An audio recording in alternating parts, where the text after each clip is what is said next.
Udah.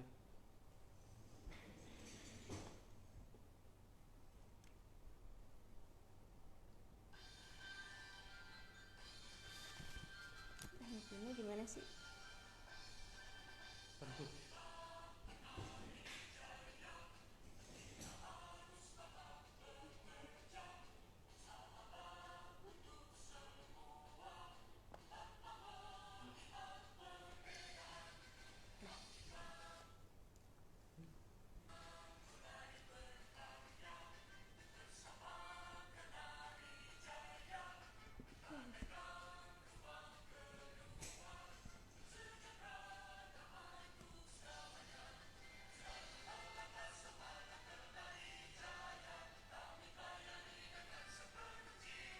Ngomong.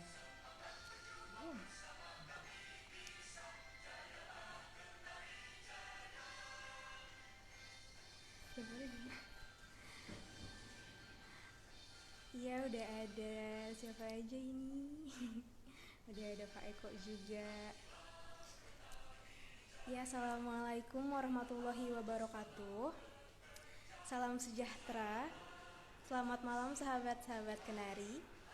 Kembali lagi dengan saya Nadia. Kali ini Nadia bakal bawain bincang Kenari. Nah, buat teman-teman yang baru bergabung, Bincang Kenari merupakan program bincang santai yang harapannya bisa mengedukasi dan menginspirasi kita, tentunya dengan tokoh-tokoh yang luar biasa. Nah, untuk yang penasaran dengan Bincang Kenari episode sebelum-sebelumnya, dapat dilihat di feed IG Kenari Jaya dan juga di YouTube Kenari Jaya. Saya ingin menyapa dulu nih, ada Pak Hendra, ada Pak Erik,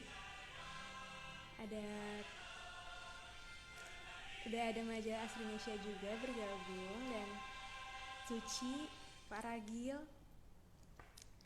Nah, tema Bincang Kenari malam ini kita akan membahas tentang apa itu arsitektur yang mendamaikan. Nah, seperti apa sih arsitektur yang mendamaikan? Buat teman-teman, boleh dong tulis di kolom komentar di bawah. Menurut kalian seperti apa sih arsitektur yang mendamaikan? Gitu.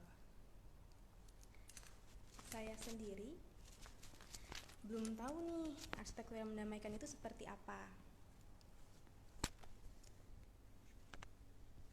Nah, kali ini maka dari itu kita akan mengundang Bapak Heru Wicaksono.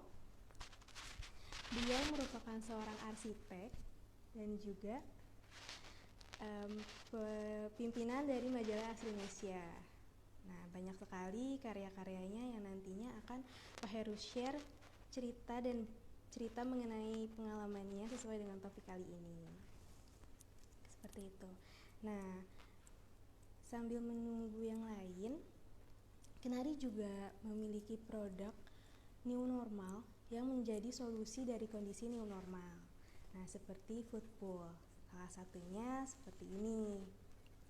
Ini merupakan footpool dari Kenari Jaya yang terbuat dari stainless steel. Bisa digunakan untuk pintu kayu, pintu kaca, maupun pintu besi. Nah, mungkin ini terlalu kayak tipis gitu ya. Ada juga satu lagi yang modelnya seperti ini. Nah, kalau ini sendiri dia bisa digunakan untuk pintu kaca, untuk frameless glass itu bisa. Selain itu ada juga yang seperti ini. Ini adalah pintu untuk digunakan untuk pintu kayu seperti itu. Nah, sepertinya udah bisa nih mengundang Pak Heru. Pak Heru boleh dong.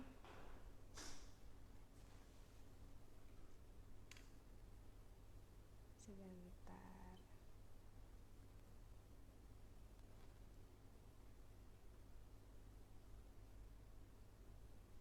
Oh, ternyata belum hadir. Baik, kalau begitu kita tunggu dulu ya teman-teman. Nah, buat teman-teman jangan lupa di follow IG-nya Kenari Jaya dan juga YouTube-nya Kenari Jaya ya. Bisa di subscribe. Suaranya kecil nggak sih? Kedengeran nggak? Gugup banget Min. Iya, soalnya tadi belum pakai headset. Mana nih Pak Heru, udah ada belum? Oh udah, baik. Bergabung ya teman-teman.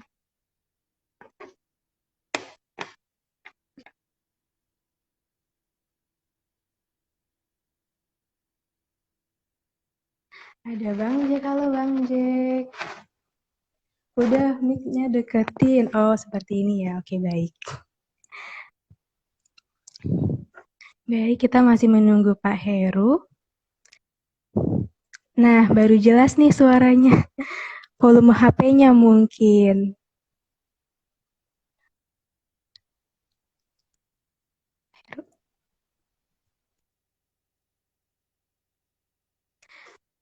Bagusan headset dipegang. Oh iya. Suaranya jelas. Baik, Pak Hendra. Kita masih menunggu ya untuk Pak Heru datang.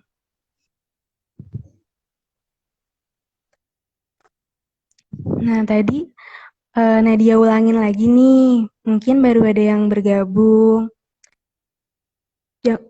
Cuma jangan kena nafas, hidung kerasa-kerasa. Oh iya. Nah, tadi yang buat yang baru bergabung, bisa untuk melihat episode-episode Kenari, yang Bincang Kenari yang sebelumnya, di IG Kenari Jaya dan juga YouTube Kenari Jaya. Coba kita undang lagi ya untuk Pak Heru.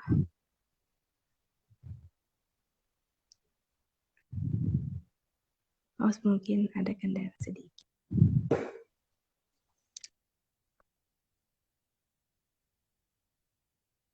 Jadi temanya kan tadi mengenai arsitektur yang mendamaikan. Nah, menurut sahabat-sahabat Bincang Kenari, apa sih arsitektur yang mendamaikan itu sendiri? Coba. Boleh dong komennya di typing.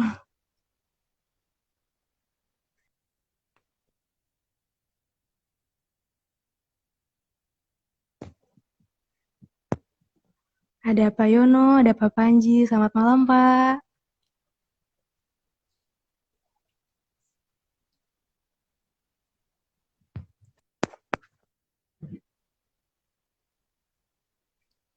Baik, kita tunggu dulu ya.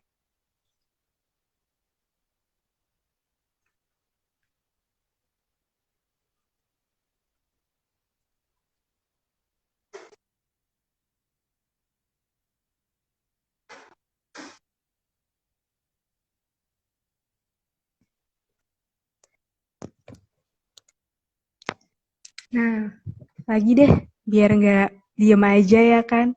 Nah, dia masih mau ngasih tahu tentang food pool ini.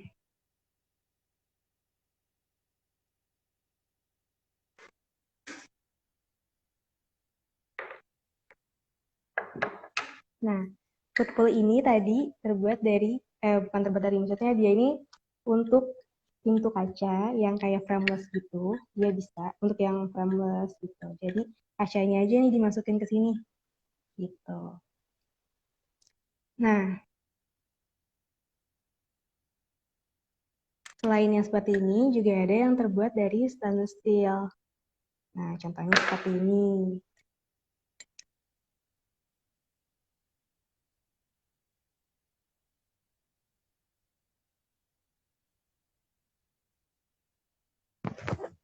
Yang kalau lihat bentuknya aja rasanya udah adem. Terima kasih Bu Lydia.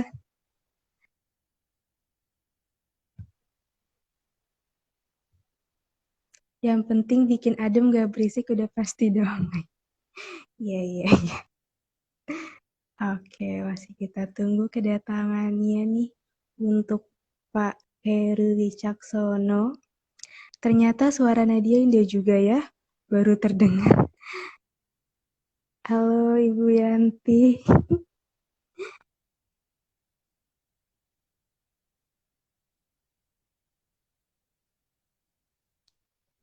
Tapi suaranya udah stabil ya, udah kedengeran ya. Udah nggak kecil lagi.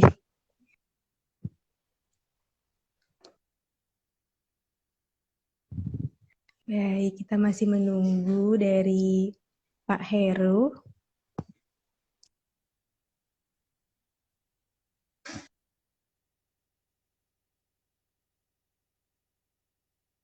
Ada Ibu Victoria. Halo Bu, selamat malam.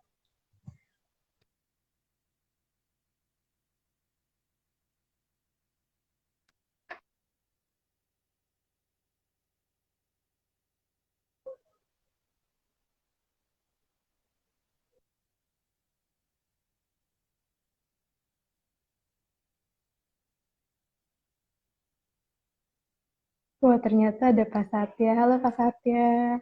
Malam Pak.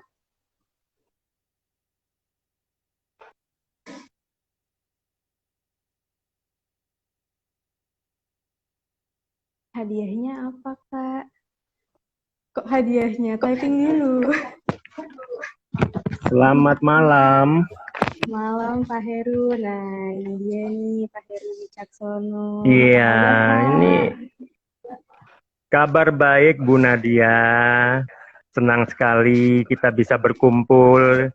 Ini di rumahnya Kenari Jaya sama Asrinesia. Selamat malam semuanya. Iya. Iya Pak. Suara saya jelas nggak ya Mbak Nadia? Jelas Pak, jelas. Oke, Heru gimana Mbak Pak? Dwi Jayanti juga sudah menanyakan suara saya kok belum keluar. Sempat panik. Iya. Iya. Iya, selamat malam. Pak, Bapak Ya, sekarang lagi sibuk bagaimana? apa Pak di kondisi seperti ini dengan adanya new normal? Ya, jadi sebetulnya seringkali kita, ya bukan kita pernah ya, beberapa kali mengeluhkan keadaan. Namun sebetulnya dari keadaan yang ada ini gitu ya, kita banyak sekali punya peluang. Dan kantor saya dan teman-teman saya juga bisa memberikan sebuah inovasi terutama dalam berkomunikasi untuk mendapatkan peluang yang justru lebih terasa di saat seperti ini dibanding sebelumnya. Dan kemudian kita menjadi melek teknologi ya Mbak Nadia ya. Iya Pak. Pak, Ya. Bapak masih jadi Ya. dosen Pak di Universitas Ya. Kristen Indonesia? Ya, sebetulnya dalam artian dosen itu saya hanya memberikan beberapa kali dan rutin untuk kuliah umum, dan seringkali juga mahasiswa-mahasiswa dari perguruan tinggi lain itu saya undang ke tempat saya bekerja atau di proyek-proyek saya untuk melihat langsung, jangan hanya ada di kelas saja. Nah, ternyata COVID ini anak-anak juga jangan ngendon di dalam ruangan ya. Gitu Mbak Nadia. Ya, saya pikir ya situasi sekarang ini jadi memang ya, Pak, harus berubah. Masih ya. Pak, Bapak menjadi seorang arsitek sejak kapan sih Pak? Ya, saya kuliah waktu itu sampai lulus tahun 88 itu di Universitas Kristen Indonesia. Dan kemudian saya masuk di tim 4 waktu itu, dan kemudian saya bekerja di satu biro, dan kemudian banyak proyeknya itu hotel waktu itu ya, hotel dan rumah-rumah tinggal. Ya, jadi seringkali kalau kita punya pekerjaan berkaitan sama merencanakan rumah tinggal, itu komunikasinya bisa lebih karena permintaan dan komunikasi dengan pemilik rumah itu biasanya khas sekali. Iya, benar. Dari semua proyek, mau hotel, mau rumah tinggal, proyek apa sih Pak yang paling berkesan untuk Bapak? Kayaknya paling unik Ya, gitu. ya sebetulnya dikarenakan berawal dari sebuah perusahaan yang melayani rumah tinggal, gitu ya. Saya merasa bahwa keunikannya adalah di semua pekerjaan kita itu pada akhirnya banyak hal-hal baru, banyak hal-hal yang membuat kita menjadi lebih lebih apa ya, lebih pintar gitu ya. Apalagi saat sekarang ini kebanyakan klien kita gitu ya atau masyarakat umum itu mengetahui banyak informasi tentang material, banyak komunikasi mengenai memiliki pengetahuan tentang tukang atau memasang batu bata gitu ya. Sehingga kadang-kadang kita berdebatnya unik sekali di lapangan gitu ya. Itu bukannya semennya segini Mas Heru gitu. Udah itu Ibu gitu ya. Tapi menarik Gitu sekali ya lah Pak ya. karena iya itu yang Nadia kan juga arsitek kan, pastinya juga Waduh, memiliki banyak ini. Ya. Ini Nadia nih lulusannya apa? terbaik nih kata dosennya ini. Waduh, ya bisa Pak. Iya, Pak, jadi seperti ngomong-ngomong itu balik ya lagi. Nadia ya. Oke, Oke. Pak, balik Mm, lagi ke topik kita hari Oke. ini. Malam ini kita tuh mau Mm-mm. membahas tentang arsitektur yang mendamaikan. Nah, Ah menurut Pak ya. Heru, arsitektur Mm. yang mendamaikan itu seperti apa sih, Pak? Seperti sekarang ini kita ngobrolnya enak gitu ya. Nadia nyaman bicara sama saya, berarti saya juga bisa mendamaikan. Sebetulnya konkretnya adalah pelakunya ya. Arsitektur yang mendamaikan sebagai sebuah wujud hasil karya diterima, kemudian ada kesepakatan pesan yang nyampe kepada penikmatnya, tapi sebetulnya yang berperan adalah arsiteknya. Nah, kalimat arsitek ini pun bisa saja ya, ada tim sepak bola diarsitekin oleh siapa, arsitek kok mimpin sepak bola sih gitu ya. Nah, konotasi dari seorang arsitek itu pada akhirnya sangat luas. Sehingga pada akhirnya ketika saya memberikan judul gitu ya, apa sih kita ngobrolnya yang enak gitu ya, wah ya sudah aja ya yang buat orang penasaran yang kemudian orang sebelum tayangan ini aja udah nelpon saya, lu tuh mau ngomong apa sih Her? Jadi ketika kalimat mendamaikan itu adalah kalimat yang sebetulnya melalui sebuah proses ya, ketika wujud dari sebuah karya arsitektural itu adalah bangunan, kadang-kadang juga lebih dari itu kita melihatnya sebagai sebuah konsep gitu ya. Tapi mendamaikan itu sendiri adalah sebuah kata-kata yang menjadi sebuah tujuan akhir gitu ya. Nah, ketika tadi kita ngomong bahwa pada awalnya saya bekerja di firma yang membangun rumah tinggal, itu prosesnya juga ketika kita diskusi sama pemilik rumahnya mau kayak apa, itu suami istri kalau belum punya anak itu aja udah ribut gitu ya.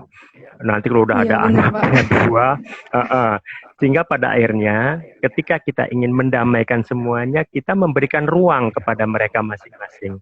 Nah, kemudian ketika sudah tertangkap apa yang diinginkannya, kita memadukannya itu dengan hal-hal yang lebih terkait kepada psikologis, gitu ya. Oh iya ya, yang aku minta itu dikasih sama Mas Heru, yang suamiku minta dikasih Mas Heru. Anakku maunya kamarnya warna pink gitu ya. Nah, sehingga pada akhirnya rumah yang sudah jadi dan ditinggali oleh mereka itu adalah rumah yang damai, rumah yang nyaman. Padahal ada dua atau lebih keinginan. Ya. Nah, seringkali juga di ranah yang lebih luas lagi ketika saya mendesain sebuah lapangan stadionnya yang sebetulnya lahannya nggak cukup gitu ya. Nah, tapi harus jadi kan ya. Jadi bisa dibayangkan Mbak Nadia ya, di Rawamangun pada waktu Asian Games. Nah itu kan Oh, iya, iya. harus jadi, kalau nggak jadi Asian Games-nya batal. Coba bayangin Mbak Nadia. Nah di Nah, situ iya, Pak. pada akhirnya banyak hal yang kita sinkronkan, hingga pada akhirnya semua berdamai pada sebuah keputusan dan terbangunlah dan sukses pada waktu itu. Ya, jadi mendamaikan itu luas sekali ya Mbak Nadia ya. Ketika kita pada akhirnya mengumpulkan semua hal-hal yang berkaitan dengan perbedaan dalam pikiran kita, namun pasti ada sebuah celah yang bisa kita satukan ya. Intinya sebagai Kalau seorang sering, perencana, kalau sering dibilang ini arsitek ya, itu Pak. pada akhirnya mendengarkan sebanyak mungkin ya. Biasanya mulai Mm-mm. dari hobinya apa sih Mas gitu ya. Sehingga kita bisa tahu Iya. pada akhirnya ekspektasinya apa. Nah, di ujungnya yaitu damailah kita. Nah, Ketemu terusannya benang lagi, merahnya gitu ya, Pak. benang merahnya ada, sehingga pada saat kita membuka koridor untuk kita ngobrol di situ, koridornya bisa besar, bisa sempit, bisa panjang, ya, tergantung pada titik temunya. Nah, sehingga pada akhirnya kalau kita melanjutkan obrolan ini ya Mbak Nadia ya, kita bisa juga melihat kapan sih kita berani keluar rumah dan berdamai dengan COVID gitu ya. Mm-mm. Nah itu jadi panjang panjang sekali bahwa kita pada akhirnya harus meletakkan banyak dasar ketika perubahan-perubahan itu harus kita laksanakan. Jadi proyek-proyek yang saya jalankan itu tidak ada yang berhenti Mbak Nadia hingga saat ini. Dikarenakan Oh, kita berani membuka wawasan kita untuk berubah. Sekarang kalau kita ketemu sama temen, dulu yang namanya kalau nggak nyentuh itu nggak marem punya berteman ya. Sekarang dari jauh iya aja udah benar, Pak. dada-dadahan, kemudian nggak sampai 2 meter udah berhenti gitu ya. Dan itu Iya, harus. dulu Ketika benar. kemudian, ya betul, betul Mbak Nadia. Dulu kalau kayak saya kan pakai kerudung gitu ya, pakai hijab. Mm-mm, Kayaknya kalau salaman begini tuh kayaknya kenapa sih mm-mm. gitu. Sekarang Iya, semuanya iya, harus iya, begitu, iya. gitu kan, Pak. Betul, betul. Dan saya pun bercadar sekarang, Mbak Nadia. Iya, Pak. Masker Iya, ya, iya. Pak. Kalau dulu Iya, saya iya. lihat, oh Mbak Nadia kok ngobrol aja kok ditutupin ya. Sekarang saya bercadar, Mbak. Iya, benar-benar, Pak. Iya. Nah, itulah yang saya pikir bahwa di cakupan yang sangat luas, pada akhirnya ketika kita merubah diri, ketika kita berani untuk bersikap, mengingatkan dan diingatkan, itu pada akhirnya apa yang kita lakukan sehari-harinya masih bisa berlangsung. Berdamailah kita gitu. Iya, Pak, benar. Iya, iya. Ini, Pak, ada yang nanya nih, Pak. Ini Mm-mm. dari Pak Apa ya? Setia Siapa? Budi, Setia Budi Setia Budi Rianto. Pak Heru, Oh, Mas. seberapa besar toleransi arsitek pada saat material yang didesain awal tidak didapatkan di lapangan dan dampaknya terhadap desain itu seperti apa? Gitu. Oh, Pak Satya, memang ini sejak lahir seorang arsitek yang ditemuin ya ini, gitu ya.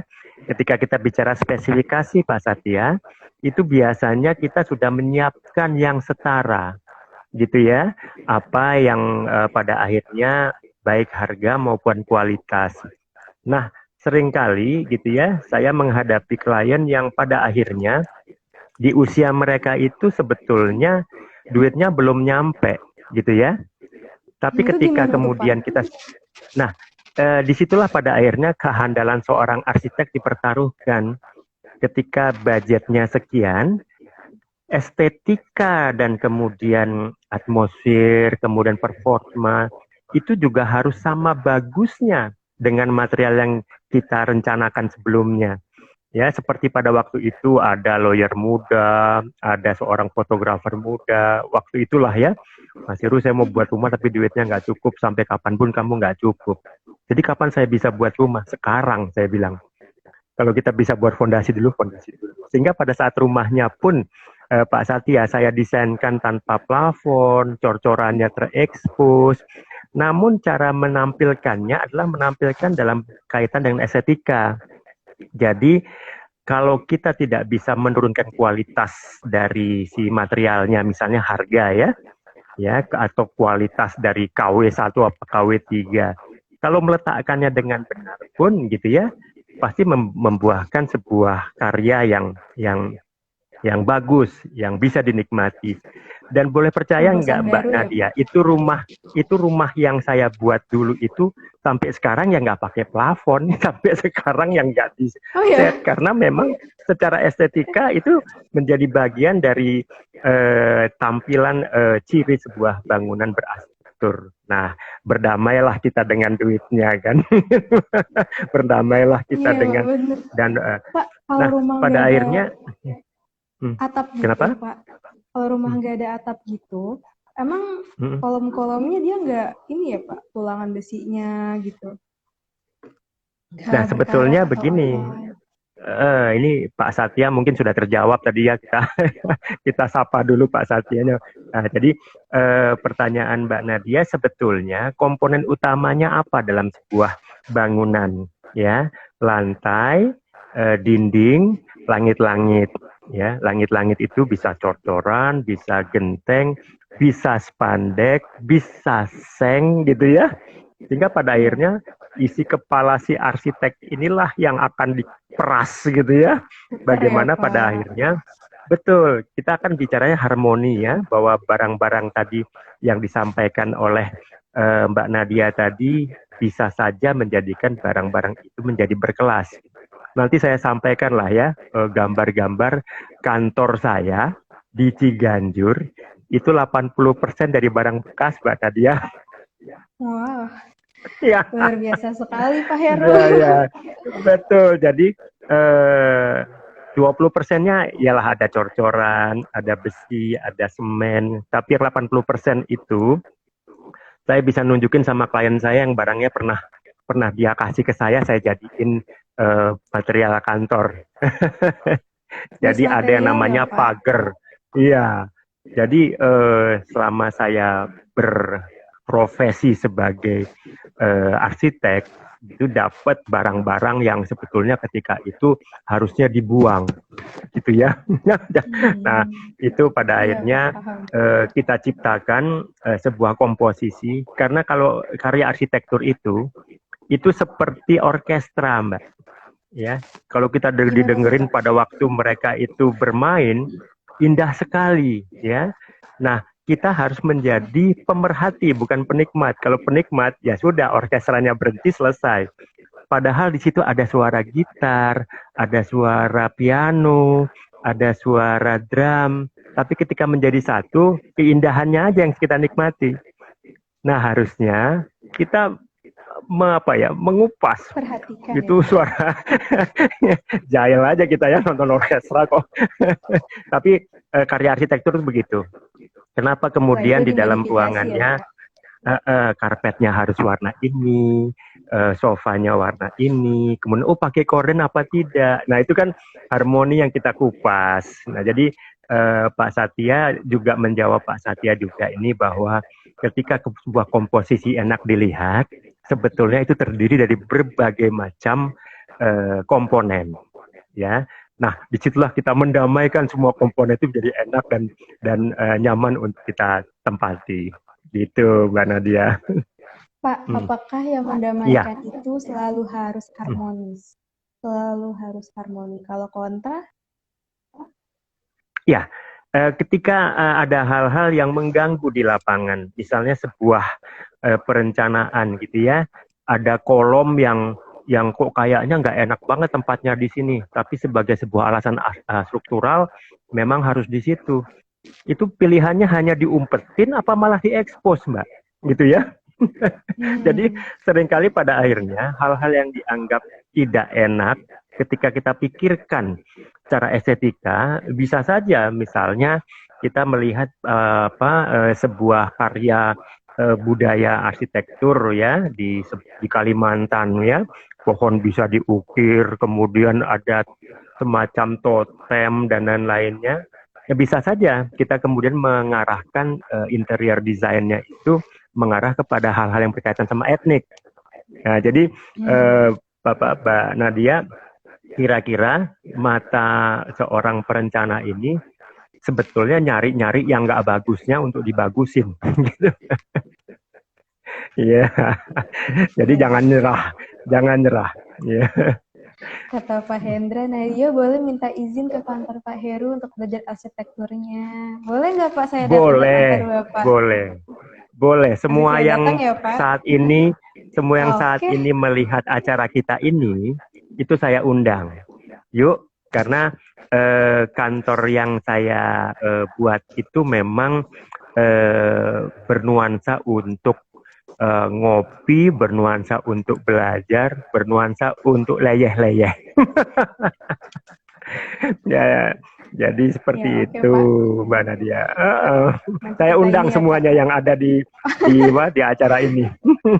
Waduh, Ya. tuh buat teman-teman yang mau ikut bisa sama Nadia dari kantor Kenari Jaya di GPS di Sunter. Oh ya, ya, ya, Kita ya. bareng-bareng ke Ya, kantor Pak Heru.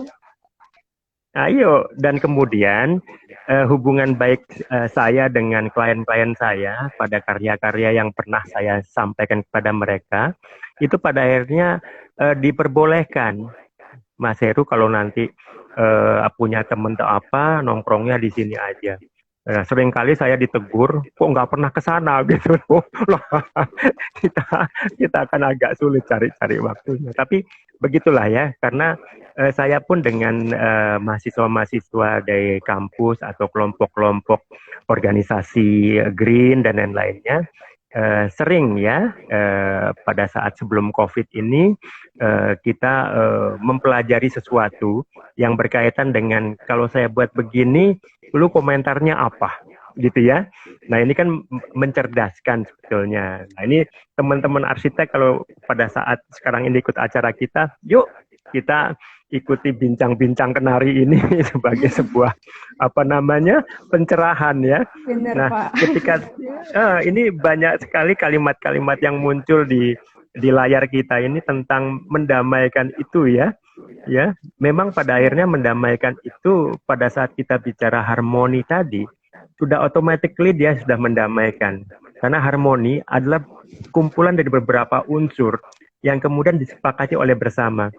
Nah, jadi seringkali Mbak, ketika kita punya proyek itu disukai sama pemiliknya, kemudian puas, tapi kita lupa masyarakat nilainya apa.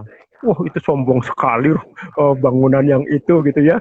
Atau kalau Bapak mau cari rumah saya, di rumah yang aneh itu, terus belok kanan. Loh, rumah klien kita dibilang aneh gitu kan ya.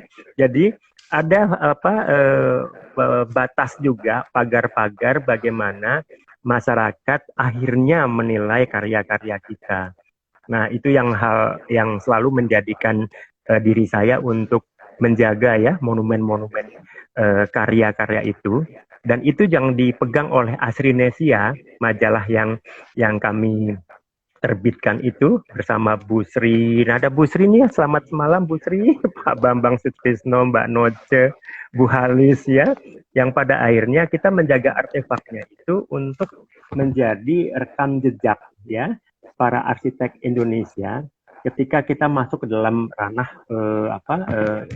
yang baru ya, ini yang baru. Kira-kira begitu. Apalagi nanti new normal, Mbak. Iya bener Pak. Nah ini ada pertanyaan juga nih dari Ayu Fadia. Silahkan. Gara-gara dari siapa? COVID, Ayu Fadia. Ayu Fadia, ini ibu apa Mas Ayu Fadia? Oke. Ibu-ibu. Ibu ya, oke. Ya Bu Ayu, gimana lanjut? Gara-gara COVID, pintu masuk rumah dibikin double. Jadi ada airlock di area sebelum masuk rumah. Mungkin ada inovasi desain pintu seperti apa ya Pak? Untuk Ibu Ayu, ini nanti saya kirim ya Bu Ayu, produk-produk Kenari Jaya yang Ibu nggak perlu nyentuh apapun. Karena saya sudah pakai. Buka pintunya pakai kaki, kemudian ada sensornya.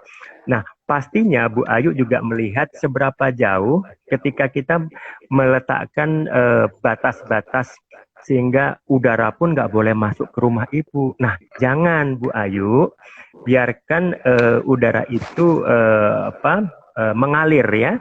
mengalir ke dalam rumah dan keluar dari satunya. Karena sekarang ini yang saya sebagai arsitek melihat tantangan COVID ini adalah udara terbuka. Nah, jadi kalau kita membiarkan ruang demi ruang di rumah kita adanya udara yang berpindah, ya, dari tempat yang padat ke tempat yang longgar, itu pergerakan itu namanya angin. Rumah jadi sejuk. Kemudian saya masih sepakat dengan para ahli kedokteran medis bahwa COVID ini droplet ya, dia stay di satu tempat gitu ya. Nah, ketika dia dengan udara bahkan panas udara itu dia tidak bisa tinggal lama. Nah, jadi saat sekarang ini saya di kantor Mbak Nadia, kami ini di setiap ruangan-ruangan itu udah seperti suami istri, gitu ya. Kenapa tuh Pak?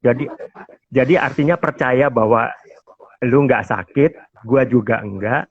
Tolong lu pakai masker karena gua pakai masker gitu loh, Mbak. Jadi ngomong, bicara dan lain-lainnya, kita sudah buka dia bagaimana kalian itu di sebuah ruangan yang sama walaupun berjauhan adalah suami istri.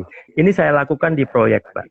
Di proyek itu pada akhirnya 40 tukang dibagi 10, 4, 4, 4. Nah itu suami istri itu anggapannya. Ketika keluar dan masuk lagi cuci tangan dan mandi. Kita siapkan kantin nggak boleh dari luar.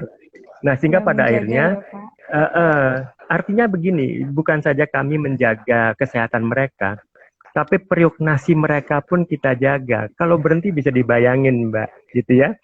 Jadi pada saat tadi Ibu Ayu menyampaikan proteksi diri dalam rumah, itu sudah baik ya. Tapi bagaimanapun kita harus belajar nanti ya mendamaikan diri kita untuk juga kita bekerja di keramaian ya. Ya, namun ya seperti itu kalau Bu Ayu atau Bu Nadia yang lihat saya keluar rumah itu kayak astronot saya.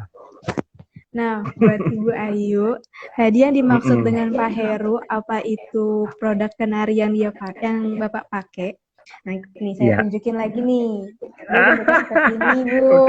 Betul. Bentuknya seperti ini. Nggak cuma buat Bu Ayu, buat 50 viewer yang nonton kita nih, Pak. Saya sudah pakai di proyek saya, Mbak Nadia. Nah, ya, artinya nggak apa-apa kenari yang produk, tapi yang dapat pujian saya. Wah, arsitek saya jeli ini gitu ya. Dan ada lagi yang no touch solution ya.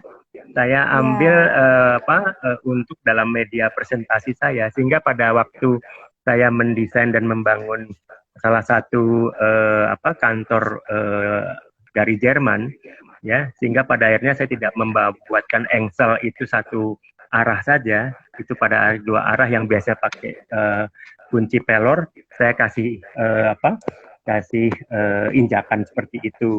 Nah, jadi pada akhirnya mereka berkantor lah saat ini.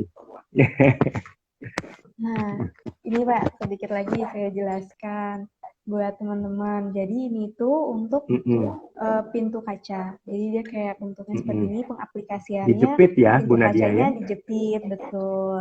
Nah, kalau yang di bagian kayu, bawahnya. Ya, kalau yang pintu kayu bentuknya seperti ini. Jadi ini bisa dibuka nih bautnya, longgarin gitu. Ya. Saya coba. Jadi kayak gitu. Nanti biasanya kan daun pintu lebarnya tebalnya 4 cm gitu ya Pak. Betul nggak sih Pak? Benar ya Pak? Standar. Betul. Standar pintu kayu 4 cm dan memang ini sudah dibuatkan seperti itu. Ya betul. Asal ukurannya itu masih memenuhi lebar pegangan. Nah biasanya ntar dilonggarin gitu sekitar 4 cm. Baru gitu. Nanti ditanam. Ya. Jadi Bu Ayu nggak usah pakai 2 daun pintu, satu saja, kemudian dikasih injakan. Jangan masang sendiri Bu, nanti panggil saya atau Mbak Nadia. boleh. Ya, jadi Pak, sudah ada yang berdamai ya, sama pintunya. Iya, 1 orang ya Pak. Iya, Bu Ayu, terima kasih. Permasalahan pintunya. Iya. Ini ada pertanyaan lagi Pak dari Pak Ragil Endrato. Mas Pak Ragil, selamat Heru, malam. Ya, bagaimana cerita Bapak bisa ikut tim yang membangun Garuda Wisnu Kencana hingga loh dibuka kok untuk tahu? umum? Ya, ya Hmm. sebetulnya memang semuanya Pak Ragil adalah sebuah hal yang berkaitan dengan eksplorasi keilmuan ya. Ketika kemudian beberapa kali saya juga ikut sayembara, biarpun itu di luar negeri, kita hajar sebagai sebuah pencerahan dalam pemikiran kita. Nah, untuk Garuda Wisnu Kencana memang saat itu semua yang ada di sana itu terpencar-pencar ya. Ya, patungnya Pak Nyoman Nuarte juga ada kaki, ada tangan, ada garudanya, ada kepala dan badan Dewa Wisnu ya. Nah, Itu itu bangunan harus apa tuh, Pak? dirangkai. Itu adalah sebuah karya ya dalam sebuah kawasan di Bali ya, Mbak Nadia. Itu pada akhirnya menjadi pusat ikon wisata di Bali ya. Nah, ketika itu kami terus melakukan inovasi ke depannya sehingga mau tidak mau saya belajar soal bagaimana Garuda itu lahir, siapa itu Dewa Wisnu gitu ya. Jadi Pak Ragil ketika terpilih pun kita punya kekuatan ketika menyatukan semua rangkaian itu menjadi sebuah cerita. Walaupun Pak Nyoman Nuarte itu membangun Garuda Wisnu Kencana di satu tempat dengan lebih besar, namun kita merangkai dalam bentuk perjalanan cerita itu di patung-patung yang masih terpisah-pisah. Nah, yang uniknya memang kita memberi sebuah nafas ya bahwa ini berkaitan dengan halaman atau wilayah keimanan ya saudara-saudara kita yang beragama Hindu Bali. Sehingga pada akhirnya ketika saya mendesain sebuah kolam yang namanya kolam kura-kura untuk naik ke patung Dewa Wisnu, itu saya membuatkan bentuk tanaman dari logam yang logamnya itu keluar air, itu bunga lotus Mbak, dari keluar air dan kemudian semua pengunjung itu cuci tangan dan cuci kaki dan diberikan selendang kemudian naik ke atas ya. Dalam kaitan kaidah cerita aslinya memang sebaiknya menyucikan diri ya, siapapun dia, agamanya pun apa, dalam kaitannya menghormati dan mengagumi karya itu ada prosesi ya. Jadi tidak menyentuh kepada produknya saja Pak Ragil atau bangunannya saja, tidak. Tapi bagaimana kita juga membangun sebuah cerita, sebuah prosesi yang pada akhirnya saudara-saudara kita yang beragama Hindu Bali pun menghargai karya kita. Nah, damailah dia di sana tempat wisata itu, ya, dikarenakan kolam kura-kura itu adalah kura-kura itu sebetulnya pemahamannya adalah orang distabilkan, yang stabilkan bumi ini dari macam-macam itu kura-kura. Makanya di Bali itu kura-kura adanya di bawah tiang kan, kalau ditaruh di satu tempat suci ataupun di hotel-hotel kok ada kura-kura di bawah tiang karena dia menstabilkan ceritanya begitu. Jadi bangun sebuah cerita Pak Ragil sehingga pada akhirnya karya kita dilihat untuk diwujudkan oleh pemiliknya. Gitu. damai jadinya ya Mbak ya. Iya, berarti menurut Bapak itu yang mendamaikan itu kan pokoknya gimana caranya sebuah karya atau sebuah desain bisa menyelaraskan gitu ya Pak, mau bentuknya harmoni ataupun kontra begitu ya Pak. Yang gimana caranya Betul. biar bisa untuk menjadi sama-sama gitu ya Pak, sama-sama Iya bisa betul Mbak Nadia. menerima begitu ya Pak. Awalnya pasti kita mulai dengan perbedaan, ya. Ketika perbedaan itu kemudian kita sepakati, ketika kita sama-sama melihat, ya. Seperti misalnya, ya, ada anekdot cerita leluhur kita dulu itu ketika ada 4 orang kemudian tutup mata memegang gajah, ya, ada yang pegang ekornya, gajah itu berarti ular gitu ya. Ada yang pegang perutnya, gajah ini kayak tembok, ada yang gajah. Jadi pada akhirnya ketika kita mensepakati sebuah karya dan kita punya dan menangkap pesan dari si penciptanya, pesan itulah yang mendamaikan, ya. Jadi pada akhirnya karya itu bisa dinikmati oleh siapapun ketika latar belakang yang berbeda itu pada akhirnya tidak menghambat untuk menangkap pesannya.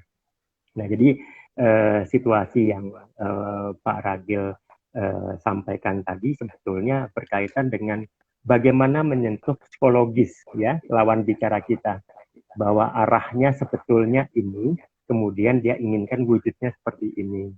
Nah, jadi di Asrinesia, di majalah Asrinesia, kami sering membahas ketika persepsi di mata kami itu seperti apa, sehingga pada akhirnya ada hal-hal yang sebelumnya tidak terbaca ketika memperhatikan gedung dan menikmati gedung itu menjadi lebih dalam ya melihatnya. Nah, ini sekarang ini kan Asrinesia ada IG-nya ya, Instagram-nya itu digawangin oleh Bu Halis, itu memberikan semua kenyamanan dalam visual ya, baik teman-teman di arsitek maupun para pengamat.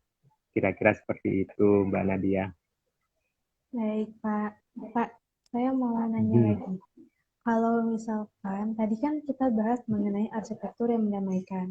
Apabila sebuah karya arsitektur itu sendiri tidak mencerminkan kedamaian itu, Pak, tidak memikirkan psikologis, dampaknya akan separah apa sih, Pak? Ya, pada akhirnya ada hati yang terluka. Waduh. Bahasanya. Waduh. Ini bahasanya semuanya puitis ya, Mbak. Mohon dimaafkan. Jadi pada akhirnya ketika kita tidak mendalami sebuah aspek kenapa terwujud seperti itu. Saya barusan ngobrol sama pendekar arsitektur Nusantara kita, Mas Yori ya. Pada waktu kemudian bagaimana menyerap sebuah inspirasi terbangunnya rumah adat. Itu ada yang tidak tertulis, ada yang hanya diucapkan. Nah, kalau kita mendengar ada yang salah, ya, itu banyak sekali kejadian ketika ciptaan atau karyanya itu tidak disukai oleh pemberi tugasnya. Nah, itu ngobrolnya kurang lama, gitu ya. Nah, ketika saya mendesain masjid ya di wilayah keimanan sahabat saya bukan Muslim, harus belajar ya. Ketika Mas Adi Purnomo membangun atau mendesain gereja di Kebayoran itu pun kalimat-kalimatnya saya tangkap ya, bahwa selami hirup aromanya ya, yang pada akhirnya kita tidak melukai hati orang lain ya. Seringkali yang kejadiannya adalah itu bukan disengaja, Mbak Nadia ya, tapi dikarenakan simbol-simbol, misalnya lah ya, Mbak Nadia punya mantan pacar, kemudian saya bawa fotonya ketika Mbak Nadia punya pacar baru, terus saya tunjukin, kamu masih ingat ini enggak, gitu kan. Ya kan, saya maksudnya tidak melukai karena saya nggak tahu bahwa itu pacar barunya Mbak Nadia, tapi kan di situ ada yang terluka kan. Nah itu loh, kadang-kadang kita lihatnya di situasi yang berkaitan dengan simbol-simbol, kemudian cerita dan hikayatnya, kemudian penghargaan terhadap hal-hal yang dihormati oleh sebuah kaum. Ya, kita belajar menyeberang untuk melihat, mempelajari. Pada akhirnya kita tahu harus bersikap. Ya, sering ya pada waktu saya pernah ya, kemudian meletakkan topi ya, rupanya tuh topi yang berkaitan sama jabatan gitu ya. Jangan di situ Mas Heru, itu topinya ini. Loh, topinya ini berarti Bapak ini adalah si ini gitu ya. Untung cepat pikiran saya gitu ya. Padahal saya ingin bahwa topi itu tidak ditempatkan di tanah gitu loh ya kan. Tapi itikat baik pun kadang-kadang bisa salah. Itu karena kurang baca sama kurang bergaul, bisa juga pada waktu si Heru. Tapi kira-kira seperti itulah Mbak. Itu benar sekali. Ketika kemudian pemerintah kita membangun PLBN, pos lintas batas negara. Ya. Nah, intinya memang ini gua nih, depannya negara lain. Oh, lu lihat gue deh. Memang harus punya kebanggaan. Tapi ketika unsur-unsur kedaerahan itu kita tampilkan, kemudian kita tidak bicara dengan dengan pemilik budaya itu gitu ya, itu bisa interpretasinya bisa beda. Ini saat saya jadi Inasgok Asian Games itu perencananya itu semua ributnya sama sama cabang olahraganya. Karena stadion itu rumah ibadah mereka dibangun oleh orang, didesain oleh orang yang nggak pernah main itu ya gitu loh. Gitu. Itu sebuah hal yang sederhana aja Mbak. Iya. Pak Heru, Bayangin ya. ngomong-ngomong, Ya. iya benar. Ngomong-ngomong kita udah hampir mau sejam nih Pak. Coba kita, kita sambil nunggu yang lain mungkin masih ada pertanyaan gitu yang mau bertanya. Tadi di atas banyak sekali. Sambil nunggu dipilihin gitu ya Pak. Sedikit nih dari Nadia. Nadia mau ngejelasin produk-produk new normal. Di antaranya ada no solution seperti ini. Nah ini tuh tadi yang seperti Pak Heru bilang ya, kalau dia tuh jadi pintunya yang swing itu bisa tertutup secara otomatis gitu. Dia bisa terbuka dan tertutup secara otomatis dengan hanya sentuhan gitu. Cuma hanya dengan sensor gitu. Jadi nggak usah disentuh, nggak usah di touch gitu. Sensor aja cukup. Nah, selain itu juga dia bisa menggunakan remote, Pak, gitu kan, buat teman-teman Kenari nih yang baru bergabung. Remote ini juga bisa, jadi ketika jam sibuk, pintu otomatis ini bisa tetap terbuka atau tertutup, seperti itu. Nah, selain itu, kita juga tadi udah sempat dibahas berkali-kali mengenai footpool. Ada yang pintu kayu, ada yang pintu kaca, gitu. Dan yang terakhir, ada desk partition nih, Pak. Nah, ini dari Kenari Partisi, dia merupakan partisi untuk meja kantor, gitu. Jadi buat teman-teman yang office-nya belum ada partisi untuk mejanya, bisa order ke Kenari. Terutama kalau teman kerjanya kayak saya yang Mbak Nadianya kalau ngomong muncrat kemana-mana. Kayak saya juga Pak yang komputer ya Pak, anaknya ya Pak. Masih naik busway. Nah, untuk info lebih lanjut dan pemesanannya bisa hubungin customer Kenari Jaya di nomor 0812 8567 7070 atau di 0819 0506 7171. Nah, sepertinya udah dipilihkan nih pertanyaannya. Boleh, Mbak Nadia. Siapa? Senang sekali nih bisa berbagi-bagi kita. Coba. Jangan yang nanya nomor teleponnya Mbak Nadia ya, dibacain. Buru-buru amat sih katanya. Oh iya, jadi tambah lagi ya 2 hari ya, kita ngobrolnya ya. Iya, sepertinya karena sudah mau sejam nih Pak, gimana kalau kita akhiri dulu, tapi sebelumnya, apa sih yang ingin Bapak sampaikan gitu, sebelum kita menutupi bincang Kenari hari ini? Dari Pak Heru, ada pesan apa? Baik, saya pertama sekali berterima kasih sama Kenari Jaya ketika produk-produknya menjadi jawaban buat tantangan di masa COVID ini.